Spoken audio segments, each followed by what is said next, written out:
Amor, I'm glad you made this comment, homie, so I can answer these questions in the best possible way I can. So let's bring up the topic of hobbies, man. Everyone has hobbies, right? Some people as kids begin collecting sports cards, whether that be NBA, NFL, MLB, man. This can become a lifelong hobby, right? Continue collecting cards right into adulthood. I did these things too, man, but as a teen, I got addicted to a hobby others may find weird. What is that, you may ask?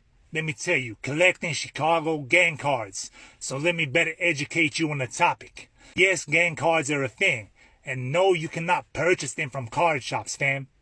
So, let's take it back to the 1950s and 60s. Chicago street gangs would make their own personal business cards, which often featured members' nicknames and showed which corners were official gang turf. They often displayed drawings and art, often throwing shade at rivals.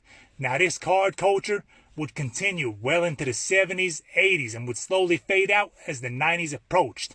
Now when I first started collecting, I fell into the trap of trying to collect as many different street gangs as I could from different parts of the city, from the south side all the way up to the north side. Much like you see autographed NBA cards, sometimes members would leave their own personal so-called street signature, which I'll show you in the photos. Chicago gang culture is unlike any other. Some of you probably wondering, well, what's the point to all these cards, man? What's the deal with them?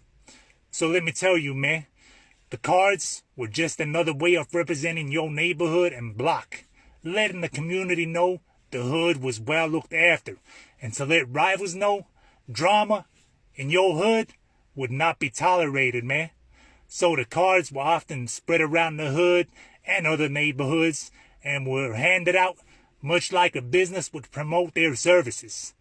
Now, lastly, if you want to criticize me, man, for glorifying the gang lifestyle, go right ahead, man. But I would heavily disagree. Much like a historian tries to educate on the wars, I try to educate people on the amazing, creative street culture of Chicago's past.